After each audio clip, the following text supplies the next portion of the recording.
কষ্ট এখানে উঠতে। দর্শক আপনাদেরকে একটু জানিয়ে রাখি, এই আমরা যে পাহাড়টা আছি, পাহাড়ের মাটিটা একটু দেখেন, আর মাটিটা যদি একটু দয়া করে দেখো, মাটিটা কিন্তু একবারে পোড়া মাটির মতো মনে হচ্ছে, ইটভাটার রাবিশ অথবা চুলার পোড়া মাটি। আসলে কিন্তু এটা পোড়া মাটি না, আপনারা দেখলে বুঝতে পারবেন। এইখানটা যদি একটু দেখাও ভালোভাবে, এই দেখেন এই মাটিটা কিন্তু পাহাড়ের, আর এই পাহাড়টা কিন্তু সম্পূর্ণ মাটিগুলো এমনই, ভালোভাবে দেখলে বুঝতে পারবেন। তো আমাদের এখনও যেতে হবে আমাদের বহু দূরে, এই ঢাল বেয়ে উঠতে হবে।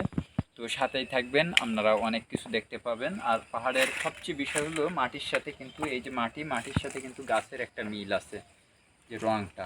তো বন্ধুরা, আমরা বেশ প্রায় 200 ফিটের মতো উপরে চলে আসছি, এখনও বহু দূরে যেতে হবে ঢালে ঢালে। তো আমরা একটা গাছ দেখাবো, সেই গাছটা হলো পুরো হলুদ গাছের মতো, কিন্তু আমরা যেটা দেখলাম আসলে ওর গোড়ায়ও হলুদের মতো হয়, কিন্তু আসলে কি হলুদ এ বিষয়ে আমরা একটু জানার পরে আবার চেষ্টা করব।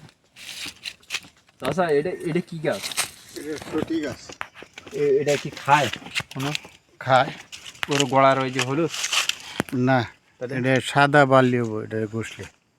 ঘষে দেয়? হ্যাঁ, ঘষে, এটা ঘষলে। হ্যাঁ, এটা পরিশ্রম আছে, এটা লইতে, এটা লয় না মানুষে। ও আচ্ছা আচ্ছা।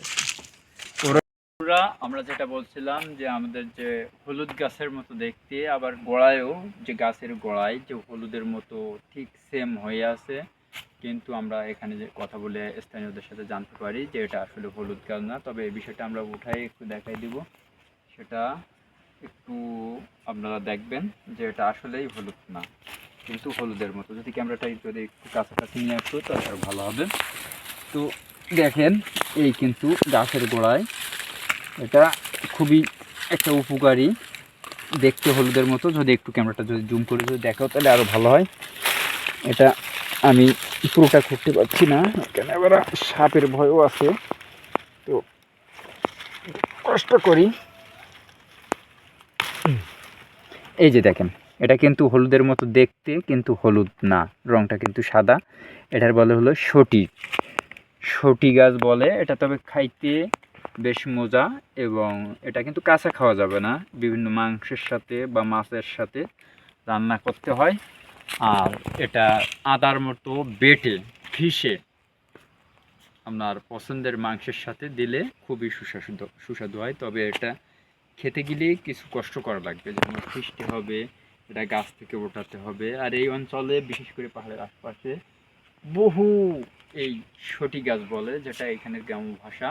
তো এই সটি গাছ এখানে বহু মাঠ ভরে আছে, এক কথায় পাহাড়ের ঢালটা পুরো এই সটি গাছে ভরপুর, যেটা বলে বুনো সটি। এটা কিন্তু মানুষের এখানে আসলে একটু যদি দেখান, অনেক বড় চড়া জায়গাটা এবং গাছগাছালি আছে।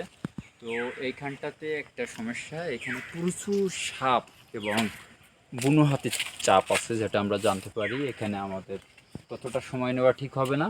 তো আমরা আবার চেষ্টা করব নতুন কিছু, আমরা যেহেতু আসছি নতুন কিছু তুলে ধরার জন্য, এবং আমাদের সামনে তেমন কিছু যদি পড়ে অবশ্যই আপনাদেরকে দেখাবো আর দেখানোর চেষ্টা করব।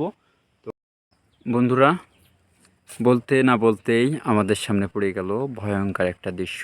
এই প্রাণীটা আমরা জানি না কি প্রাণী, আমরা একটু জুম করে দেখানোর চেষ্টা করছি। আস্তে কথা বলো, আস্তে আস্তে। এই যে দেখতে পাচ্ছেন, এখানে বেশিক্ষণ থাকা আমাদের পক্ষে সম্ভব না, যা খুবই ভয়ানক ব্যাপার।